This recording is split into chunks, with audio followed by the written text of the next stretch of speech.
이제 시간이 되었으므로 우리의 마음과 정성과 뜻을 다하여 살아계신 하나님 앞으로 나아가도록 하겠습니다. 우리의 신앙을 다 함께 믿음으로 고백하도록 하겠습니다. 전능하사 천지를 만드신 하나님 아버지를 내가 믿사오며 그 외아들 우리 주 예수 그리스도를 믿사오니 이는 성령으로 잉태하사 동정녀 마리아에게 나시고 본디오 빌라도에게 고난을 받으사 십자가에 못 박혀 죽으시고 장사한 지 사흘 만에 죽은 자 가운데서 다시 살아나시며 하늘에 오르사 전능하신 하나님 우편에 앉아 계시다가 저리로서 산 자와 죽은 자를 심판하러 오시리라. 성령을 믿사오며 거룩한 공회와 성도가 서로 교통하는 것과 죄를 사하여 주시는 것과 몸이 다시 사는 것과 영원히 사는 것을 믿사옵나이다. 아멘. 우리 함께 찬송 고백하도록 하겠습니다. 찬송가 96장 찬송 96장 예수님은 누구신가? 우리 함께 이 찬송을 믿음으로 고백하면서 예수님 어떤 분이신지 다시 한번 기억하게 되는 시간 되기를 소망합니다. 찬송 96장 예수님은 누구신가?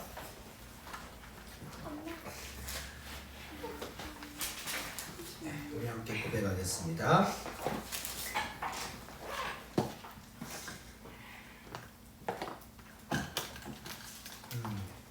네, 그러면 우리 같이 한 목소리로 우리 찬송가 우리 힘있게 가사를 기억하면서 박수하면서 같이 불러보도록 하겠습니다. 예수님은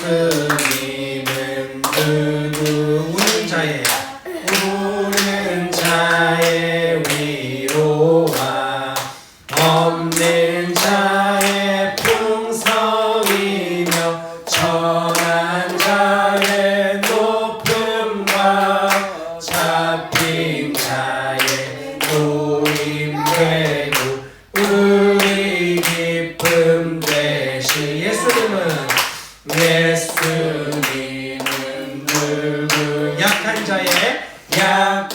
자의 강함과 눈먼 자의 빛이시며 병든 자의 고침과 죽은 자의 부활되고 우리 생명 되시. 예수님은 누구? 추한 자의 정함과 죽은 자의 생명이며 죄인들의 중보와 멸망 자의 구원되고 우리 평화 되시. 예수님은 누구? 온 교회의 머리와 온 세상의 구주시며 모든 왕의 왕이요 심판하실 주님 되고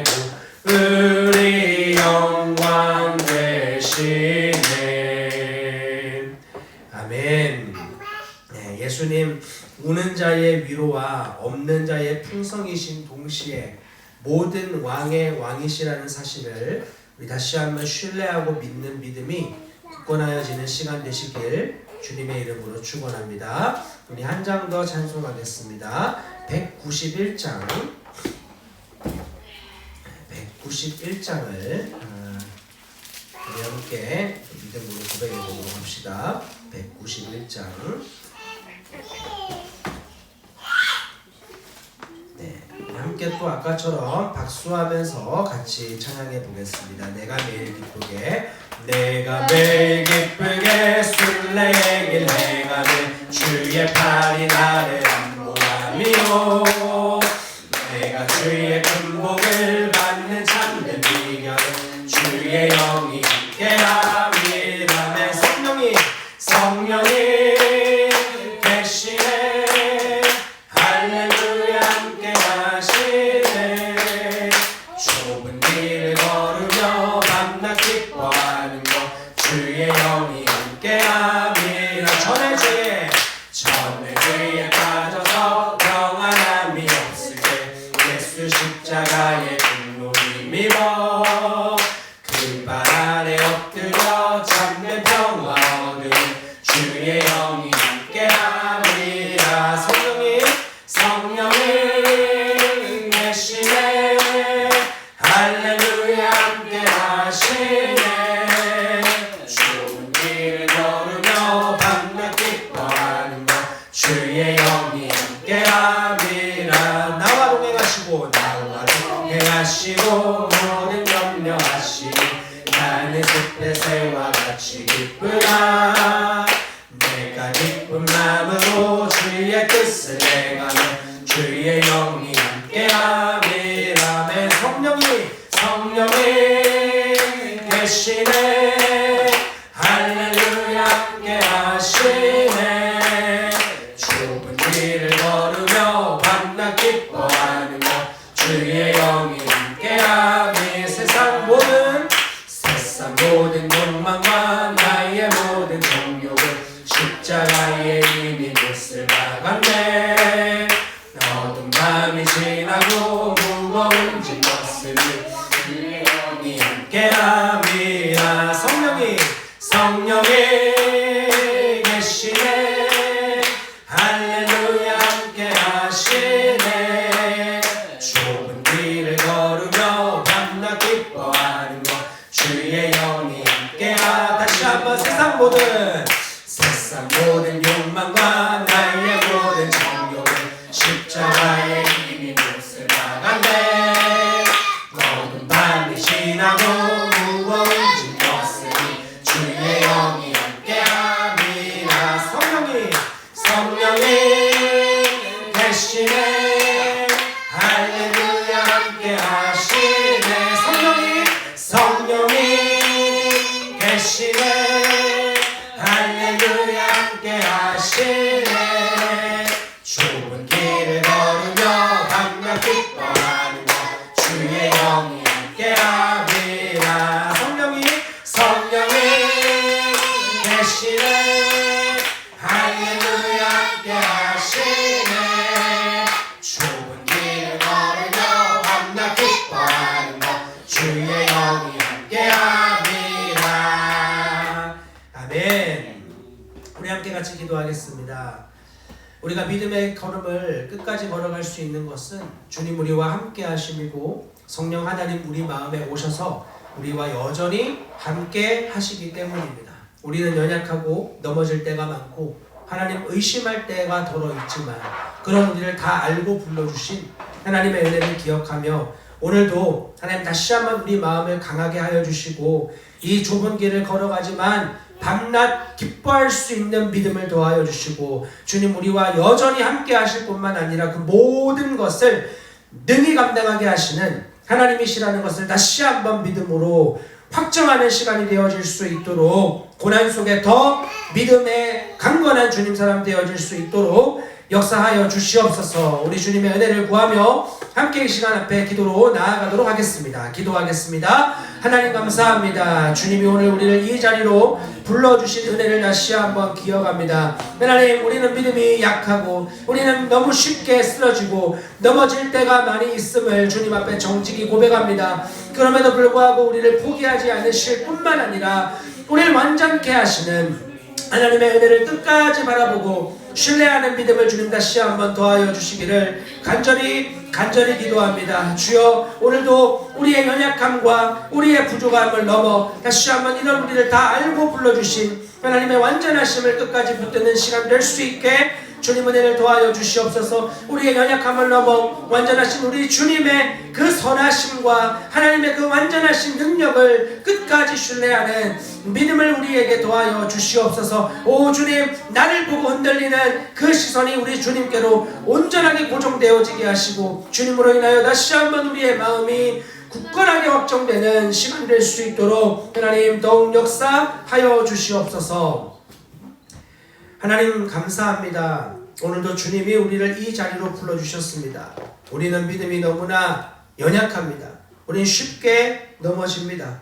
하나님 앞에 온전한 답을 알지 못한 채 또 답을 알기는 하지만 그 믿음의 자리로 나아가지 못할 때가 너무나 많이 있음을 주님 앞에 정직히 고백합니다. 주님, 우리를 불쌍히 여겨주시고 오늘 다시 불러주신 하나님의 은혜를 힘입어 이 자리에서 믿음으로 더욱 담대하게 달려 나아가는 주의 백성 우리 모두가 될 수 있도록 은혜를 베풀어 주시옵소서. 우리 주님, 우리와 여전히 영원히 함께 하심을 기억하며 나의 힘으로 감당할 수 없는 그 모든 것에 대한 주님이 하신다는 확신 속에 다시 한번 그 삶의 자리를 감당하며 살아가는 우리 모두가 되게 도와주시옵소서. 은혜를 베풀어 주실 주님을 기대하고 신뢰하며 이 모든 말씀 우리 주 예수 그리스도의 이름으로 감사하며 기도합니다.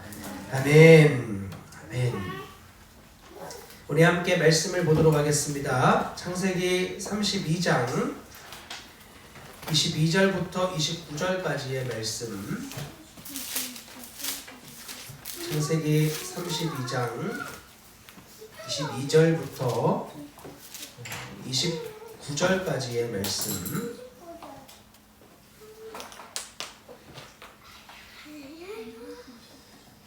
말씀을 찾으신 분들은 우리 하나님을 경외하는 마음으로 한 목소리로 22절부터 같이 말씀을 봉독하도록 하겠습니다. 시작. 밤에 일어나 두 아내와 두 여종과 11 아들을 인도하여 야복 나루를 건널세 그들을 인도하여 시내를 건너가게 하며 그의 소유도 건너가게 하고 야곱은 홀로 남았더니 어떤 사람이 날이 새도록 야곱과 씨름하다가 자기가 야곱을 이기지 못함을 보고 그가 야곱의 허벅지 관절을 치매 야곱의 허벅지 관절이 그 사람과 씨름할 때 어긋났더라. 그가 이르되 날이 새려하니 나로 가게 하라. 야곱이 이르되 당신이 내게 축복하지 아니하면 가게 하지 아니하겠나이다. 그 사람이 그에게 이르되 네 이름이 무엇이냐? 그가 이르되 야곱이니이다. 그가 이르되 내 이름을 다시는 야곱이라 부를 것이 아니요 이스라엘이라 부를 것이니 이는 네가 하나님과 및 사람들과 겨루어 이겼음이니라. 야곱이 청하여 이르되 당신의 이름을 알려주소서. 그 사람이 이르되 어찌하여 내 이름을 묻느냐 하고 거기서 야곱에게 축복한지라. 아멘. 우리 고난에 대해서, 특별히 시련에 대해서 함께 살펴보고 있는 중입니다. 이 고난에 대한 것을 당시에 많은 사람들이 오해했던 문제 중 하나는 이 고난의 주체자가 사탄이고 사탄의 소유된 자들은 이와 같이 고난을 얻는다라는 이야기로 해석했던 문제였습니다. 얼마 전에도 차를 타고 이렇게 지나가다 보니까 어떤 한 예배당이었는데 광고판에 크게 와 보라 라고 적혀 있는 거야. 그래서 거기에 오면은 이제 놀라운 성령의 은사와 축복과 묶였던 것들이 다 풀리게 되니 여기에 와서 어떤 문제를 해결받고 행복한 삶을 살아라. 그래서 여기를 와보라는 거예요. 그래가지고 그런 센터를 홍보하는 한 공간을 보았어요. 물론 하나님께서 역사하시면 우리의 삶의 문제와 어려운 상황들이 해결되어지는 건 정말 사실입니다. 그러나 그것만 하나님의 역사라고 이야기를 한다면 믿음의 삶을 살면서 많은 고난을 받았던 사람들, 그리고 고난 중에 기뻐하라고 했던 하나님의 말씀들, 이런 것들이 전혀 적용이 되어지지가 않습니다. 그러므로 하나님은 하나님의 백성들을 때로는 고난과 역경을 허락하시는 상황으로 밀어가십니다. 그 고난과 역경을 통해 하나님 사람다운 모습으로 성장하고 성숙함을 이루기 위해서입니다. 어린 아이들도 지금 다 뭐 우리 학교의 아이들은 걸어다니고 뛰어다니고 이렇게 하는데 나면서부터 그런 아이들은 존재하지 않습니다. 태어났을 때는 엄마 아빠들이 되게 이 아이가 진짜 걸을 수 있을까? 뛸 수 있을까? 말을 할 수 있을까? 그런 염려를 합니다. 나중에는 엄마 아빠가 잡으러 가지 못할 만큼 뛰어다니기 시작하고 도저히 더 듣기 싫을 만큼 말을 하기 시작합니다. 그 엄마 아빠가 옆에서 많이 말을 하고 많이 뛰어다니는 걸 보여줘서 그런 게 아니라 원래 그 생명 안에 담겨진 본성이 그렇게 나타나는 것입니다. 그렇게 자라나고 그렇게 성장하고 성숙을 이루는 거예요. 마찬가지로 우리가 하나님의 자녀가 되었다라고 한다면 하나님 당연히 그 자라나는 과정을 허락하셔야 되고 과정 속에 소위 성장통이라고 하는 것들을 겪게끔 허락하십니다. 그것은 성장을 위한 목적을 가지고 있는 통증이지 아무런 목적 없이 주는 고난과 역경이 아니라는 것을 우리가 기억할 필요가 있는 것입니다. 그래서 칼빈은 이 야곱 이야기를 언급하면서 그가 힘겨운 영적 씨름을 했지만 그것은 매우 유익한 경험이라고 설명을 했던 겁니다. 당시에는 그 고난이 너무 힘들고 어려웠지만 시간이 지나 돌아보면 그 고난은 매우 유익한 것이다. 왜냐? 이 고난을 통해서 우리가 하나님의 신자됨이 검증되기 때문에 그 고난을 이기는 일도 포함이 되지만 이렇게 하나님 앞에서 믿음으로 잘 살지 못하는 연약한 우리를 여전히 포기하지 않으시는 그 은혜를 발견하는 수단으로서 고난이 사용되기도 해요. 늘 승리하고 이기기만 한다면 얼마나 좋겠습니까? 일어날 수 있는 생명을 가졌으니 앉아있다가 어린아이가 기어다니다가 일어나서 한 번도 안 넘어지면이야 얼마나 좋겠습니까? 그러나 수많이 넘어집니다. 수만 번 넘어지는 과정을 겪습니다. 그러면서 이제 완전한 일어선 중력을 이기는 존재가 되어지는 것이죠. 마찬가지입니다. 우리도 하나님 말씀 안에서 믿음으로 사는데 한 번도 안 넘어지고 늘 승리만 한다면 이것만큼 신나는 일이 어디 있겠어요.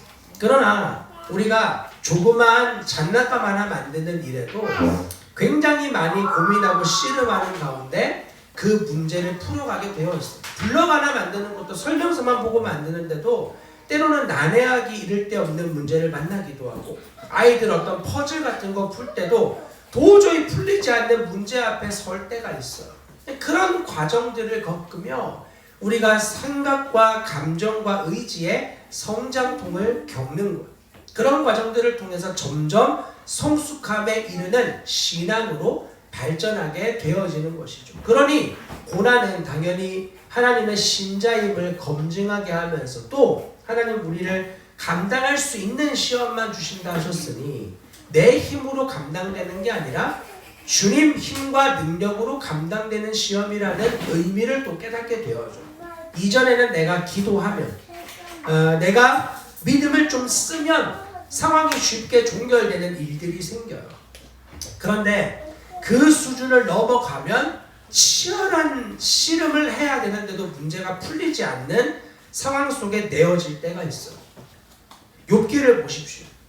이제 이 정도 씨름했으면 하나님 해결해 주실 법한데 그 씨름이 끝나지 않는 것 같아요.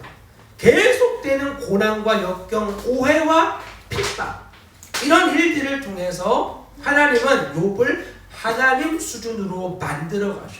그게 언제냐? 욥의 이야기는 내일로서 이제 끝나지만 우리의 인생에서는 그게 쉽게 끝나지가 않는 것 같으니 힘든 거야. 하나님 수준에서는 다 끝난 존재로 우리를 바라보지만 과정 속에 있는 우리는 그게 쉽게 끝나는 문제가 아닌 거야. 언제 끝난다는 걸 알면 버틸만 해요. 그러나 그 주님만 아시기 때문에 우리가 힘든 거죠.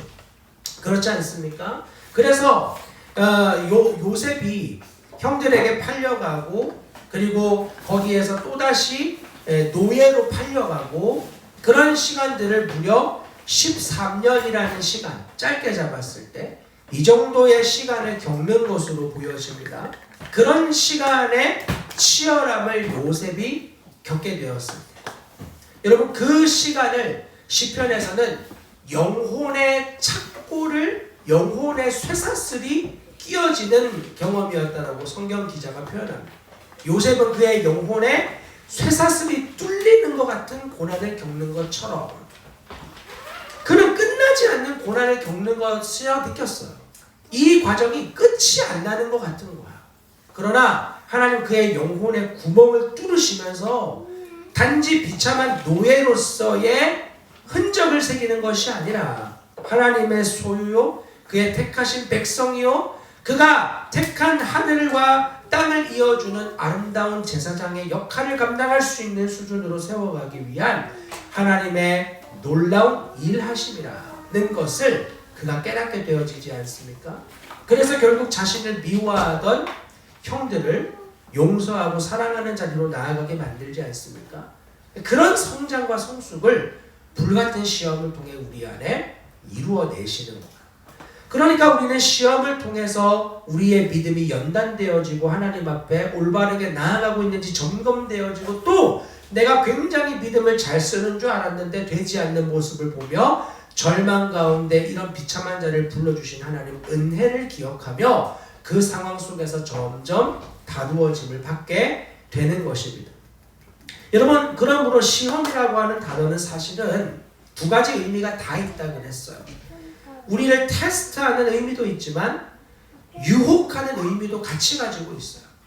상황은 이것이 하나님으로부터 온 테스트인지 사탄으로부터 온 유혹인지 헷갈릴 때가 많겠지만 두 가지를 다 포함하고 있다는 사실을 우리가 잊지 말아야 합니다.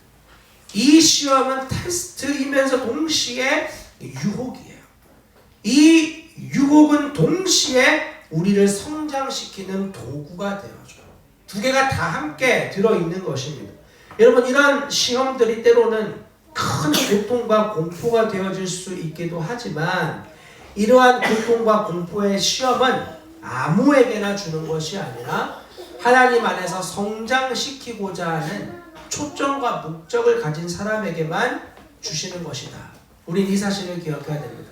저희 아파트에도 아이들이 많지는 않지만 좀 살고 있는데 제가 주목해서 훈련시키고 가르치는 아이들은 우리 아이들 비롯한 몇 되지 않습니다.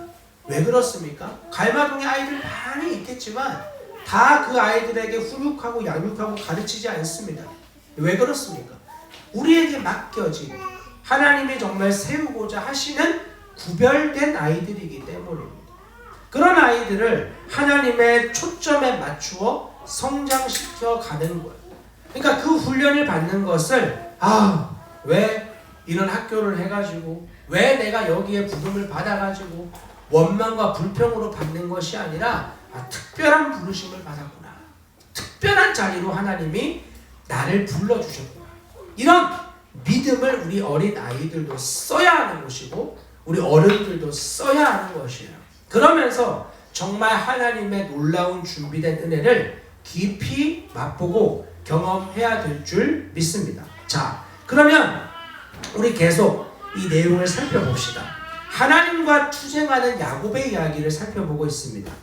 칼빈은 그 내용을 이렇게 설명을 하고 있는데요. 우리 같이 한번 읽어볼까요? 시작. 하나님께서 신자를 투쟁에 불러들이시는 순간 그분은 동시에 어떻게 저항해야 하는지도 신자에게 가르쳐 주십니다. 그래서 하나님은 우리를 상대로 싸우시고 또한 우리를 위해서도 싸우십니다. 마치 한 손으로 공격하시고 다른 한 손으로 막으시는 것과 같습니다. 하지만 하나님은 저항할 수 있는 더 큰 힘을 주십니다. 상대편에 계신 것 같은 하나님께서 신자에게 무적의 힘을 주시기 때문에 우리는 더욱 강해지는 것입니다. 네, 여러분 칼빈은 이 하나님께서 야곱을 씨름하시고 동시에 그 야곱이 이기도록 허락하시는 이와 같은 내용을 신비로 보았어요. 그러면서 하나님의 힘으로 야곱이 하나님 자신을 이기게 한 이 모습을 보며 신자는 바로 그러한 자이구나. 신자는 누구인가? 하나님의 힘으로 하나님을 이기는 자라고 해석을 하였어요. 여러분, 그렇다고 하나님을 이겼다 그래서 하나님 내 마음대로 좌지우지할 수 있다는 그런 뜻은 아닙니다.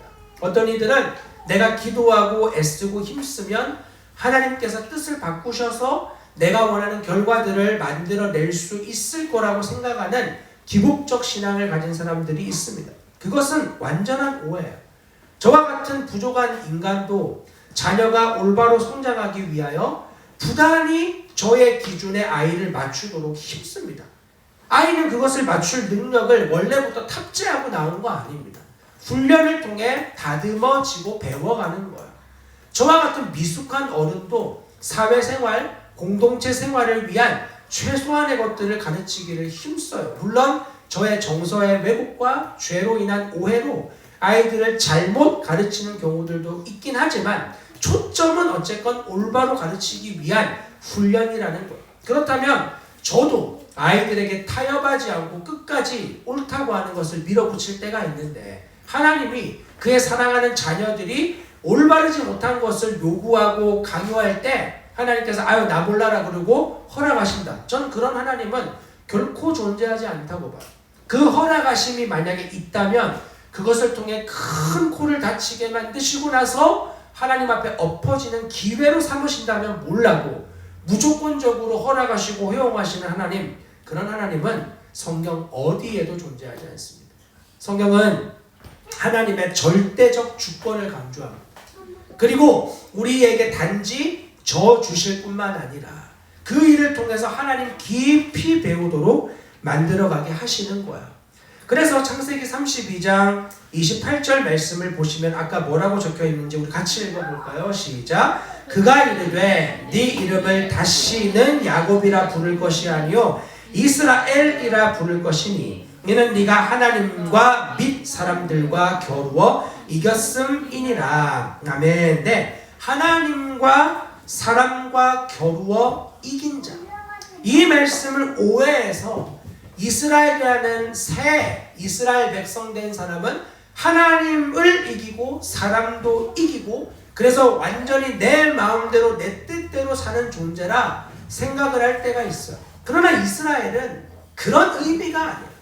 야곱이 자기 다리를 잃어버리고 나서 자기 마음대로 그 이유를 살지 않습니다. 하나님을 이겼는데 왜 마음대로 살지 않습니까? 왜 하나님께 더욱 구속된 삶을 살아갑니까? 그것은 이스라엘의 의미가 단지 우리가 생각하는 주권적 의미, 하나님을 이겼어, 이제 내 마음대로야, 그런 뜻이 아니기 때문이에요.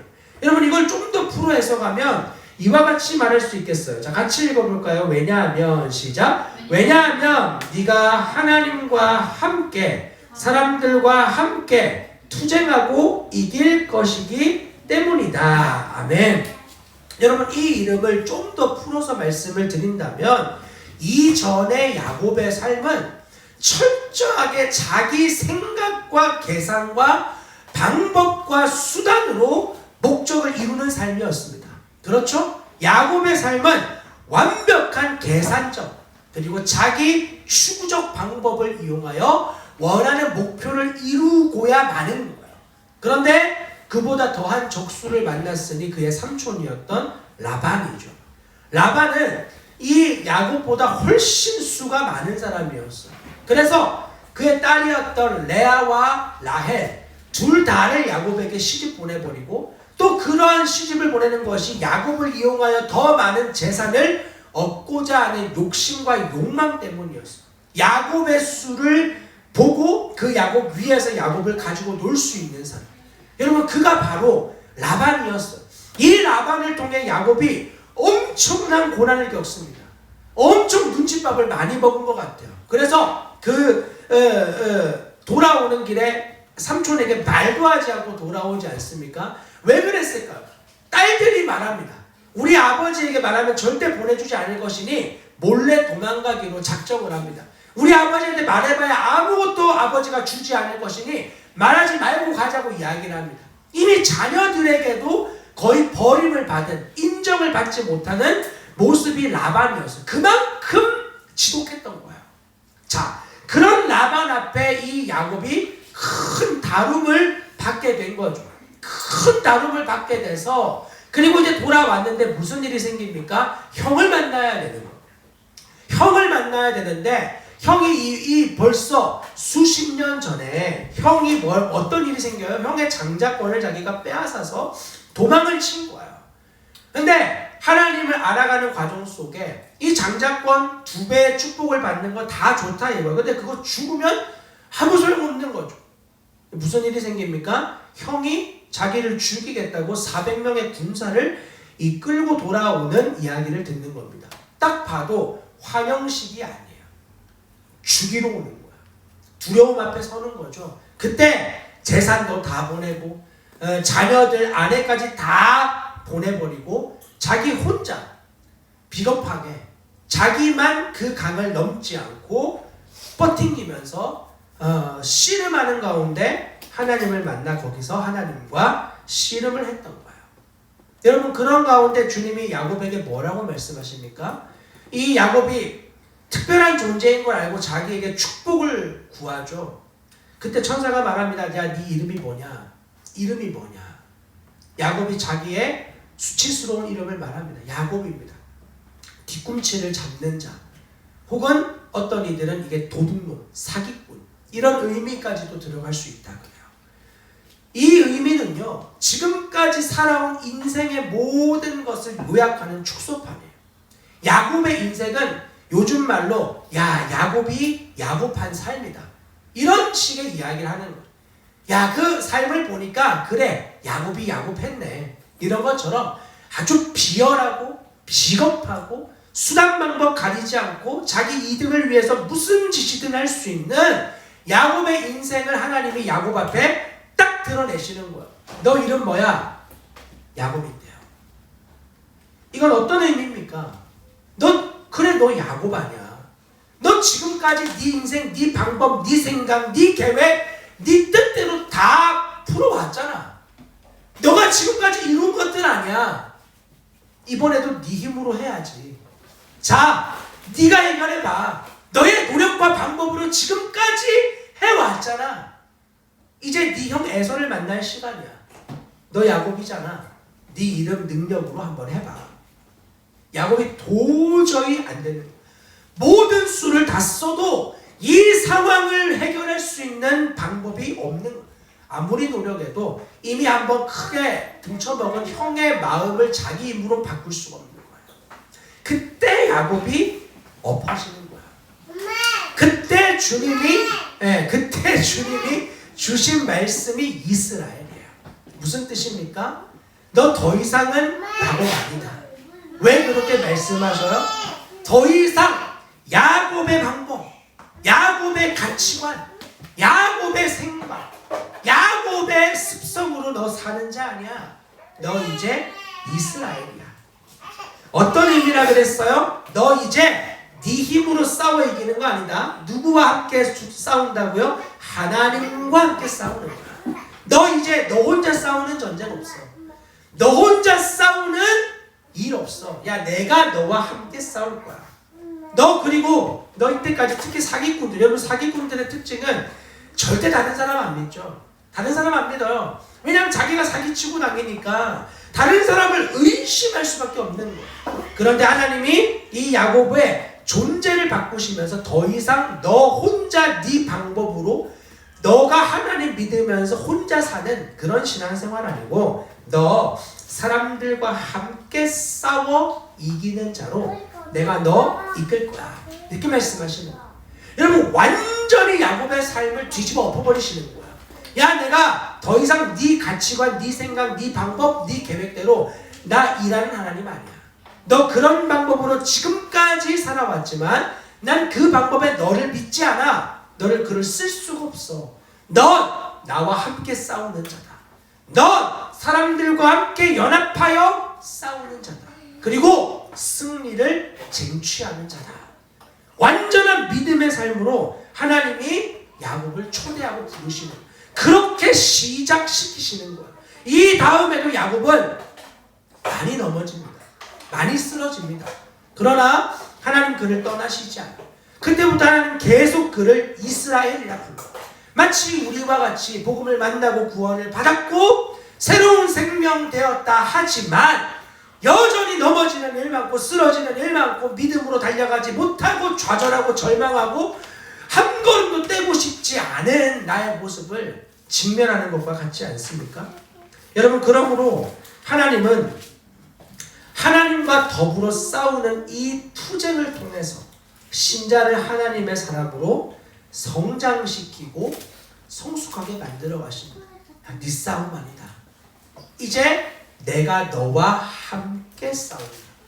그 의미를 배워가는 거예요. 신자는 그 의미를 배워가는 거예요. 이전에는 내가 할 수 있을 것 같으면 하고 할 수 없을 것 같으면 하지 않았어요. 나의 계산이죠.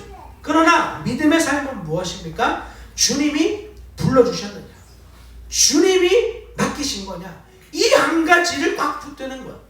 그러니까 어떤 분이 고백한 것처럼 하나님이 내게 맡기셨다? 그러면 아프리카든 중앙아시아든 그 엄청난 대륙을 주님이 맡기셔도 상관없다 이거예요. 왜? 주님이 맡기신 거니까. 내가 내 힘으로 내 수준으로 할 수 있는 거 아니라 주님이 친히 주님의 일을 하시는 거니까 나는 그분의 부르심에 아멘으로 응답하고 온전히 마음을 드리기만 하면 주님이 친히 하신다는 거죠. 저는 이 놀라운 믿음의 삶을 몰랐어요. 믿음으로 하는 게 뭐냐 저는 몰랐어요. 사실 목사였지만 알지 못했어요. 그러나 하나님 복음 앞에 저를 세워주시면서 알게 한 놀라운 사실은 주님의 일은 크기와 상관없다. 큰 일도 주님이 하셔야 되고 아주 작은 일도 주님이 하셔야 되는 거예요. 제가 피아노를 좀 칠 수 있지 않습니까? 저는 피아노 치면서 그렇게 기도하면서 쳐본 적 없어요. 그냥 피아노를 칠 줄 아니까 기도를 하지 않고 연습을 하는 거예요. 물론 연습은 하지 않고 기도만 하는 것을 올바른 신앙이라고 보고 싶진 않습니다. 그런데 하나님 경외하는 마음을 가지고 정말 연주를 하고 반주를 하고 제 삶에 그런 적은 별로 없어요. 그러니까 반주를 하면 내가 드러나는 거죠. 내가 나타나는 거예요. 그러나 아이들 학교 노래를 만들면서 저는 작곡 같은 거 해본 적 없거든요. 살면서 작곡해본 사람 뭐 작곡 전공 아니면 몇이나 있겠어요. 작곡을 해본 적이 없어요. 그러니까 아무도 시키지 않지만 늘 기도할 수밖에 없는 거예요. 하나님 이번 주에 곡이 나와야 되는데 어떡하죠? 하나님 이번 주에 아이들 주제 찬양 나와야 되는데 어떡하죠? 성경 써야 되는데 기도가 할 수밖에 없는 거예요. 아니 뭐 성경 써본 적이 있어요. 근데 아이들 성경 읽어보니까 이런 걸로는 안 되는데 이걸로는 아이들에게 복음을 가르치긴 좀 힘든데 그러면 이제 써야 되는데 어떻게 해야 되는지 방법. 근데 주님이 분명히 학교를 허락하신 건 맞아. 어떻게 해요? 하나님 앞에 엎어지는 거죠. 주님 이 시간에 아이들에게 복음 가르쳐야 되는데 주님 저로서는 안 됩니다. 즉흥적으로 할 수 있는 일이 아닙니다. 하나님 도와주세요.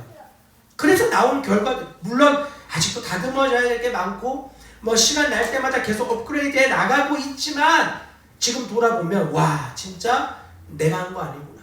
주님이 하신 거구나. 이런 사실을 깨닫게 돼요. 말 그대로 이스라엘의 생명으로 가능한 거죠. 하나님과 함께 투쟁하여 이기고 사람들과 함께 투쟁하여 이기는 삶. 여러분 이런 자들이 누구냐? 성도다 이거야. 저와 여러분 모두 주님의 성도들이에요. 하나님과 함께 싸우는 자, 사람들과 함께 더불어 싸워 이기는 자로 하나님 우리를 부르셨어요. 여러분 넘어지고 쓰러지는 일들이 우리의 삶에 덜어 있을 것입니다. 그러나 그게 우리의 끝이 아니에요. 싸워 이기는 자로 부르셨다. 여러분 이 영광스러운 승리의 경험이 우리의 삶에 정말 많이 있기를 주님의 이름으로 축원합니다. 여러분 우리 칼빈의 이야기를 다시 한번 볼까요? 자, 같이 한번 읽어봅시다. 시작. 우리의 전 인생에 전쟁을 늘 수행해야 합니다. 이런 권고는 우리에게 정말 필요합니다. 왜냐하면 우리가 얼마나 쉽게 나태에 빠지는 경향이 있는지 스스로 잘 알기 때문입니다. 이런 경향 때문에 전쟁이 진행 중인데도 우리는 평화롭다고 상상할 뿐만 아니라 심지어 하나님께서 우리를 훈련하시지 않는 전투 중에도 평화롭다고 착각하는 것입니다. 네, 종교개혁가들은요 일생이 외부의 치열한 환경에 살아왔기 때문에 그가 전쟁하는 군사로 부름받았다는 것에 별로 그런 어려움이 없었어요.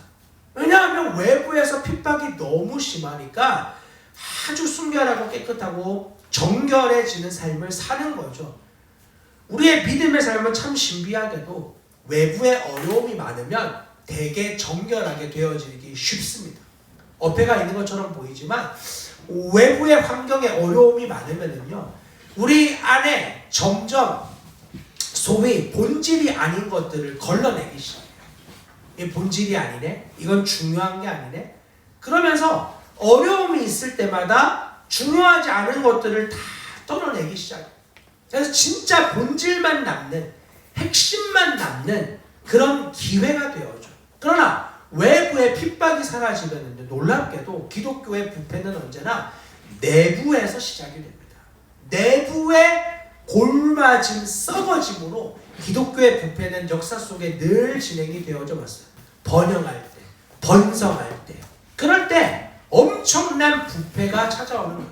물질주의, 번성주의 이런 것들이 계속 이 기독교를 더럽히면서 하나하나 타협이 일어나고 결국은 이것도 저것도 아닌 기독교로 변질되어지게 되는 거죠. 여러분 그런 의미에서 칼빈이 항상 전쟁을 수행해야 된다라는 말은 정말 중요한 뜻입니다. 우리는 전쟁하는 군사로 부름을 받았어요. 지금 우리 모임을 하고 있는 이 시간도 영적 전쟁의 시간이에요. 그냥 평안하게 우리가 앉아있지만 수많은 공격을 우리가 겪습니다. 수많은 공격 속에 어떻게 믿음으로 반응해야 되는지 힘쓰고 애씀을 배우게 됩니다. 그러면서 주님 앞에 군사의 모습을 갖추게 되는 겁니다. 더우면 더워서 짜증내고 추우면 추워서 짜증내고 힘들면 힘들어서 불평하고 어려우면 어렵다고 원망하는 본성 그대로의 모습으로는 군인의 자질에 매우 부족합니다. 군인으로 쓸 수가 없어요. 왜 그런 줄 아십니까? 이스라엘 백성들이 출애굽을 하고 나서 이 이스라엘 백성들이 건짐을 받았는데 그 뒤에 엄청나게 많은 잡족들이 따라왔습니다. 잡족, 이스라엘 족속이 아닌 자들을 뜻하는 말이죠. 그들이 그 뒤에서 끊임없는 불평과 원망으로 이스라엘 백성들을 교란시켰습니다. 이스라엘 백성들에게서도 그런 분란과 분쟁이 있었지만 뒤에 붙어있는 이 잡족들, 하나님 은혜로 그들도 건짐을 받았거든요. 이집트에서. 그런데 그들이 어떤 일을 벌립니까? 불평과 불만, 원망으로 계속 반응하는 거예요. 그러니 어떤 일이 생깁니까? 불평, 불만, 원망이 점점 전염되는 거예요. 여러분 믿음도 전염이 되어지지만 원망과 불평이 진짜 전염이 강합니다. 이 죄는요 확산 속도가 어마어마합니다. 그러니까 믿음의 긴장을 하고 있지 않으면 이 죄에 확 쓸려가는 거예요. 나도 모르게 확 쓸려가는 거예요. 여러분 눈사태가 일어나면은 그 눈사태 눈이 사람 쓸어가는 속도가요 어마어마합니다. 가끔씩 그 어린이들은 볼 수 없는 건데 이 사고 영상 다큐멘터리 같은 게 있어요. 그러니까 기적적으로 살아난 사람들의 인터뷰인데요. 거기에 보면은 이 산에서 스키를 타기 위해서 산 꼭대기에서 외국에는 그런 게 많아요. 리프트 같은 거 없고 그냥 걸어 올라가가지고 거기서 스키 타면서 내려오는 거예요. 스키 타면서 내려오는데 한 10분의 1 정도 내려왔는데 갑자기 산사태가 와르르 하면서 눈이 확 쏟아붓는 거야.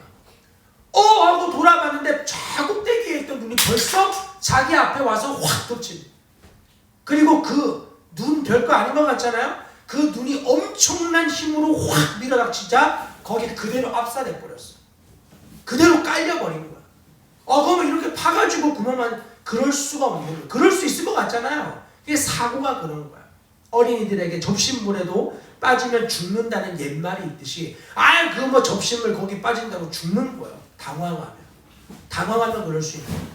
그렇게 사고가 나가지고 점점 맥박이 떨어지고 숨소리가 점점 줄어드는 가운데 기적적으로 출발하기 전에 서로에게 GPS, 손목에 차는 GPS를 다 가지고 갔던 기적적인 이유 때문에 찾은 거예요, 위치를. 그래가지고 사고로 파가지고 겨우 구출해서 이송 헬기가 오고 그리고 병원으로 이송되어 살아난 이야기를 본 적이 있어요. 여러분, 이렇게 순식간에 우리를 덮치는 거예요. 죄가 언제나 기회를 타고 우리를 쳐다보고 있습니다.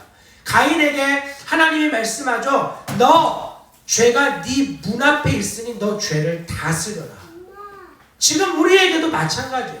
죄는 우리 문 앞에, 우리 마음 앞에 웅크리고 기다리고 있어요.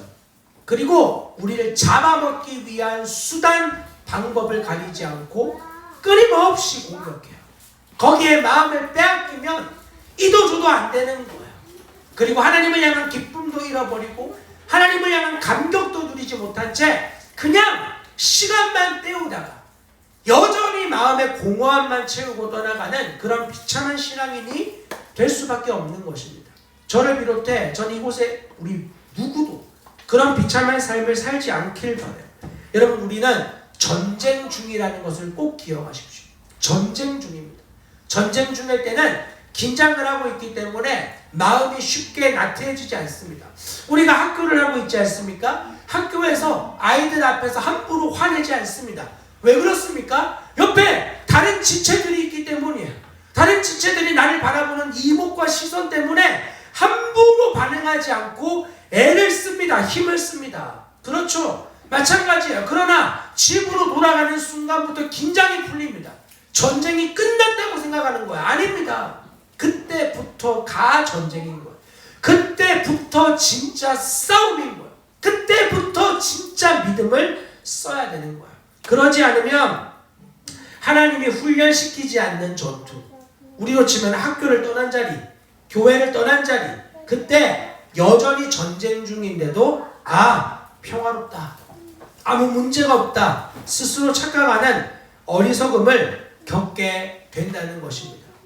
그러므로 우리 사랑하는 만석조합교회 성도 여러분, 우리의 살아있는 생애 내내 주님 앞에서 전쟁의 시간이라는 것을 놓치지 맙시다. 언제나 믿음의 전쟁 속에 살아가고 있다는 것을 기억합시다. 우리의 싸움은 혈과 육에 속한 싸움이 아니라 정사와 권세와 오직 하늘에 있는 악한 영을 대적하는 싸움 안에 있음을 기억하며 우리의 믿음을 흔들고 넘어뜨리는 수많은 공격에 대하여 굳건한 주님 백성다움이 반응되어지는 영적 승리를 누리는, 하나님과 더불어 누리는 우리의 삶이 되어질 수 있기를 주님의 이름으로 축원합니다. 자, 그러면 한 내용만 더 살펴보고 우리 마무리합시다. 여러분, 칼빈은 특별히 주기도문을 통하여 이 내용들을 해석해 나가는데 시험에 대해서 설명을 합니다. 특별히 여러 종류의 시험이 있음을 말합니다. 지피지기면 백전백승이라는 이야기가 있습니다. 적을 알고 나를 알면 100번 싸워 100번 이긴다 라는 뜻입니다. 여러분, 이처럼 시험은 여러 종류가 있습니다.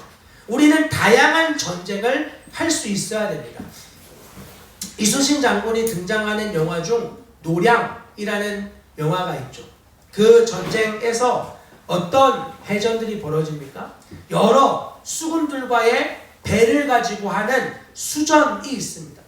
그리고 그 전쟁에서 그냥 쪽수로 밀어붙이는 것이 아니라 어떤 전략을 세워 이겨야 되는가, 그런 전략들을 파악하는 것이 매우 중요합니다.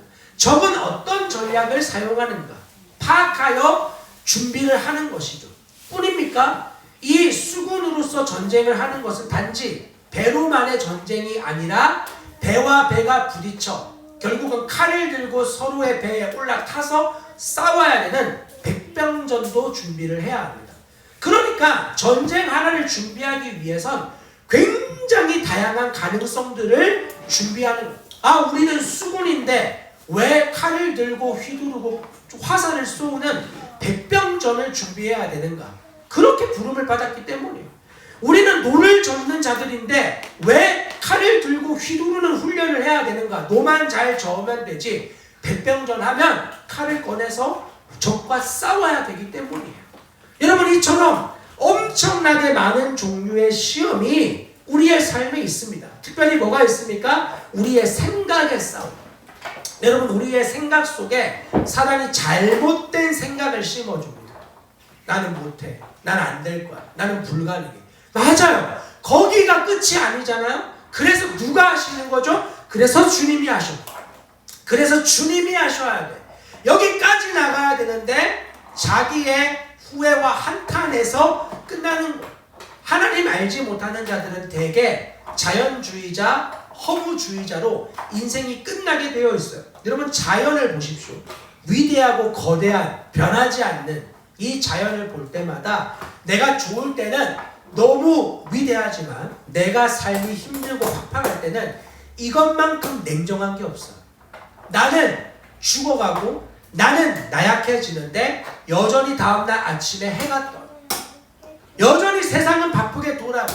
나 하나 없어도 세상에 아무 문제가 일어나지 않는 것 같은 냉혹함과 냉정함이 세상을 통해 보이는 거예요. 그러니까 하나님 모르는 사람들은 대개 허무주의자나 자연주의자로 될 수밖에 없는 거예요.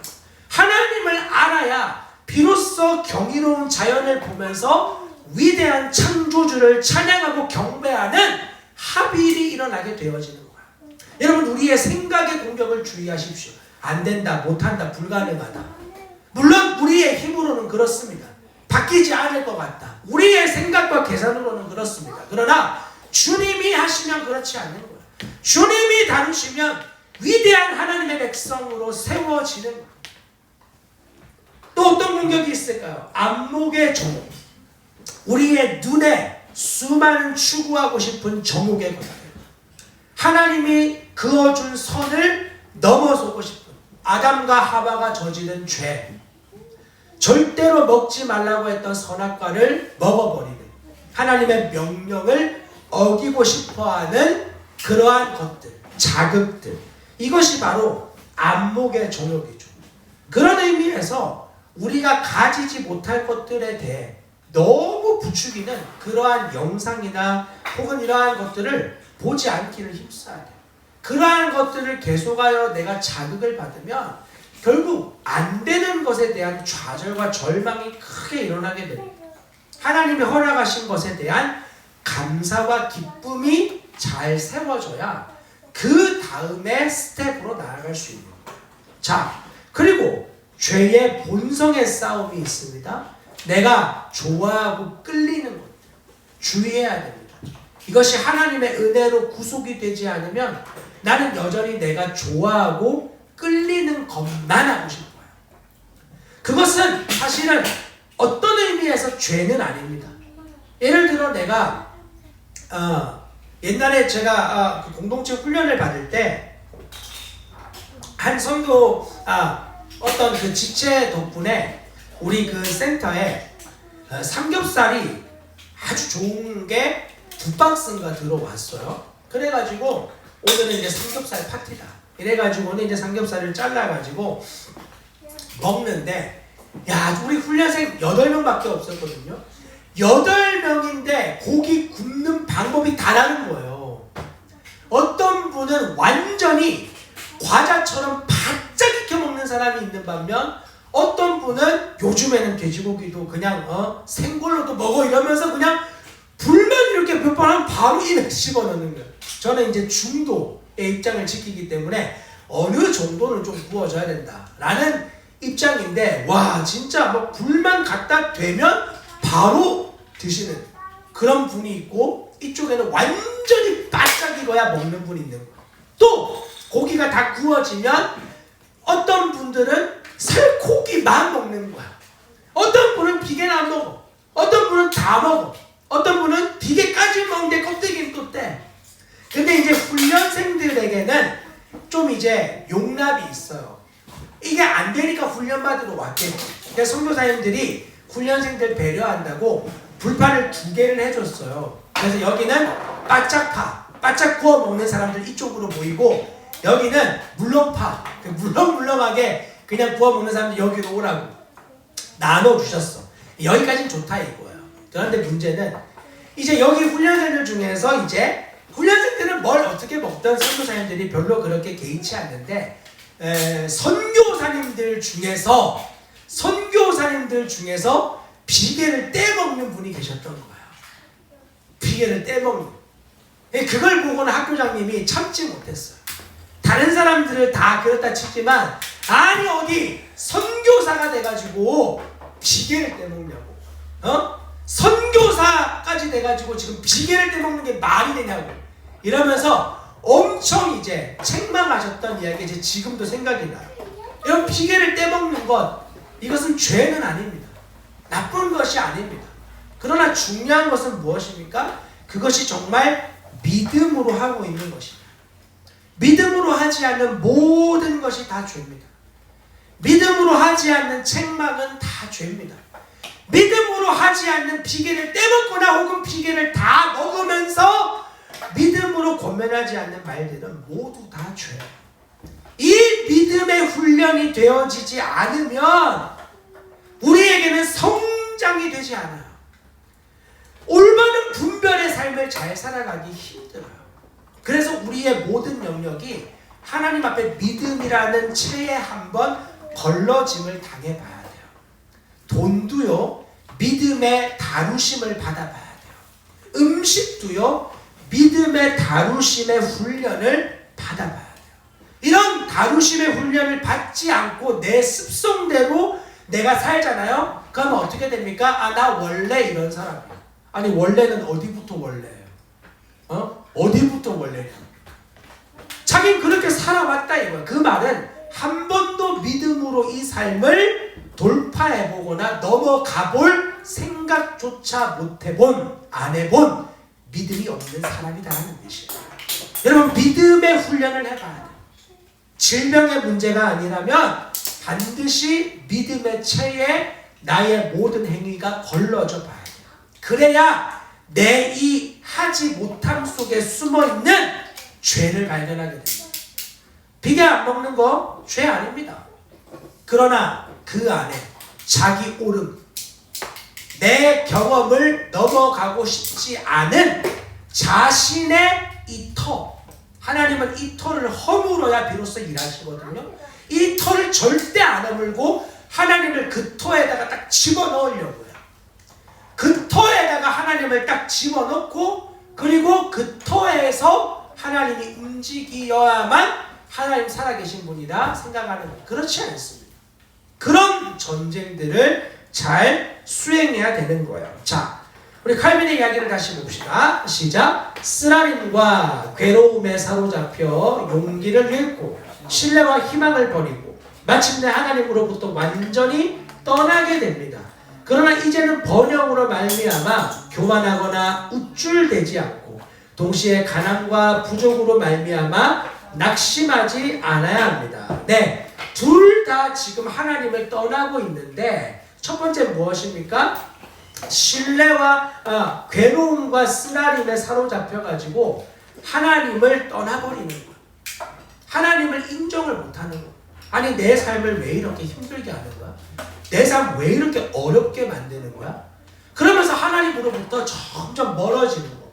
반대로 번영하잖아요. 자기가 하는 일이 다 잘 되잖아요. 그러면 어떻게 돼요? 교만하거나 우쭐대면서 하나님 앞에서 떠나버리는 거예요. 그러니 잠언 30장에 나오는 아굴의 기도처럼 하나님 저를 부요하게도 하지 마시고 가난하게도 하지 말아주십시오. 내가 가난해서 남의 것을 훔치며 하나님을 모른다 하거나 부요해서 하나님을 잊어버리는 그런 악함에 빠지지 않도록 주님 저를 어떤 상황에서든 주님으로 충분하게 해주십시오. 여러분 이렇게 가난하게도 부하게도 말라는 건 적당히 중산층으로 살게 해달라는 그런 뜻이 아니에요. 신약에 오면 이 의미가 바울을 통해 정확하게 드러납니다. 어떻게 됩니까? 내가 배부르든지 곰핍하든지 나는 주 예수 그리스도로 만족하게 되어지는 자족하게 되어지는 그런 삶으로 하나님 우리를 부르셨다. 네, 바로 이 자리에 하나님 우리를 초대하시는 거예요. 여러분 어떤 이들에게는 하나님이 쓰라림과 괴로움의 전쟁의 자리로 초대하십니다. 그 일을 통해서만 다듬어지기 때문이에요. 어떤 이들에게는 부유함을 통해서 씨름하는 자리로 하나님이 인도하십니다. 이것을 통해서만 하나님 앞에서 다루어지기 때문이에요. 나는 지금 어떤 다루심을 받고 있는가? 나는 어떤 다루심 앞에 주님이 세워지고 있는가? 이 사실을 잘 분별하면서 하나님이 주시는 어떤 환경, 어떤 시험, 또 사단이 주는 어떤 유혹 속에서도 하나님의 신자됨을 잃지 않고 주님과 함께, 사람들과 함께 더불어 싸워 이기는 생명의 누림을 풍성하게 맛보고 경험하는 주의 백성 우리 모두가 되시기를 주님의 이름으로 축원합니다. 기도하도록 하겠습니다. 우리 함께 같이 기도합시다. 여러분 우리의 삶에 주님은 다양한 시험들을 허락하십니다. 때로는 사단의 유혹을 통해서 우리를 시험하기도 하시고 하나님 스스로 우리에게 시험을 허락하기도 하십니다. 그러나 우리가 잊지 말아야 될 것은 이 일을 통해 하나님이 우리와 투쟁하게 하시며 성장하게 하시고 성숙한 주님 사람으로 만들어가는 과정이라는 것을 잊지 않는 것입니다. 하나님 내가 겪는 이 투쟁의 자리 가볍게 여기지 않게 하시고 도망치지 않게 하시고 믿음을 써서 정말 하나님 기뻐하시는 수준의 성장과 성숙이 우리의 삶 안에 이루어지는 영광스러움을 누리는 주님 백성 우리 모두가 되어질 수 있도록 은혜를 더하여 주시옵소서. 하나님 허락하신 이 모든 상황 온전한 믿음으로 감당하는 우리가 되게 하옵소서. 우리의 삶을 주님 앞에 맡겨드리며 특별히 이 돌파되지 않는 시험과 상황들 너무나 쉽게 넘어지는 문제들 하나님 앞에 정직하게 올려드리며 주님 감당할 수 있는 힘과 능력을 우리에게 도와여 주옵소서. 하나님 은혜 구하며 함께 같이 기도로 나아가도록 하겠습니다. 기도하겠습니다. 하나님 감사합니다. 주님 오늘도 우리를 이 자리로 인도하신 주께서 다시 한번 우리에게 허락하시는 이 상황과 환경을 온전한 믿음으로 감당해 나아가는 주의 백성 우리 모두가 되어질 수 있게 은혜를 도와여 주시옵소서. 하나님 우리 믿음이 너무나 연약합니다. 하나님 허락하신 상황 속에 너무나 쉽게 넘어질 때가 많습니다. 흔들리는 감각과 느낌으로 반응이 되어질 때가 너무나 많이 있습니다. 그럼에도 불구하고 하나님 다시 한번 우리에게 이런 수준의 삶으로 살아가는 것이 아니라 하나님 수준의 삶을 누리고 살아가는 존재로 하나님 우리를 부르셨다는 사실을 다시 한번 기억하게 해주시니 너무나 감사합니다. 오 주님 그런 믿음의 삶을 살아가는 주의 백성 우리 모두가 되어질 수 있게 은혜를 더하여 주시옵소서. 하나님 백성답게 사는 은혜와 영광을 경험하는 우리의 삶이 되어지게 하옵소서. 주님 끝까지 하나님을 믿고 신뢰하는 믿음 속에 살아가는 우리 모두가 되게 하시고 그 주님 안에서 우리의 마음이 흔들리지 않으며 확고한 믿음으로 주님 그 상황과 시험과 유혹을 우리 주님 수준으로 돌파하며 나아가는 주님 백성 우리 모두가 되어질 수 있게 하나님 은혜를 도하여 주시옵소서. 사랑하는 하나님 참 감사합니다. 오늘 우리에게 다시 한번 이 부르신 자리에서 정말 하나님 허락하시는 시험과 환경 그리고 그 수많은 문제들 속에 다시 한번 주님이 우리를 하나님 자녀답게 성장시키고 성숙시키신다는 사실을 기억하게 해주시니 너무나 감사합니다. 주님 그 수준으로의 성장을 위해 때로는 성장통을 겪어야 하겠고 그 겪는 씨름 가운데 우리가 감당할 수 없는 자리로 우리를 밀어가시는 하나님 그분의 선하심과 완전하심, 전능하심을 끝까지 믿고 신뢰하는 믿음을 더하여 주시옵소서. 이스라엘이라 부른 그 이름이 이제는 성도라는 이름으로 우리에게 들려지고 있습니다. 하나님과 더불어 싸워 이기고 사람들과 더불어 싸워 이기는 생명으로 우리를 부르셨음을 기억하게 하시고 그 생명의 주권자와 함께 살아가는 하나님 백성다움이 우리의 삶의 모든 자리에서 나타날 수 있도록 은혜를 베풀어 주시옵소서. 우리의 삶이 전쟁 중이라는 것을 놓치지 않게 하시고 하나님 우리가 모인 자리에서 뿐만 아니라 이제 삶으로 돌아가는 자리에서 더욱 전쟁하며 하나님의 영광을 쟁취하며 나아가는 삶이라는 것을 명백하게 깨달아 그 태도와 초점을 맞추고 살아가는 우리의 남은 시간 되어질 수 있게 일하여 주시옵소서. 이제는 우리 주 예수 그리스도의 크신 은혜와 하나님 아버지의 무한하신 사랑과 성령의 교통하심, 오늘 이 자리에 참여한 주의 백성들, 특별히 전쟁하는 군사로 부름을 받아 하나님 백성다움을 살아내기를 소망하는 주의 백성들의 머리 위에와 그들의 삶의 모든 자리 가운데 이제부터 영원토록 함께 계시기를 간절히 축원하옵나이다. 아멘.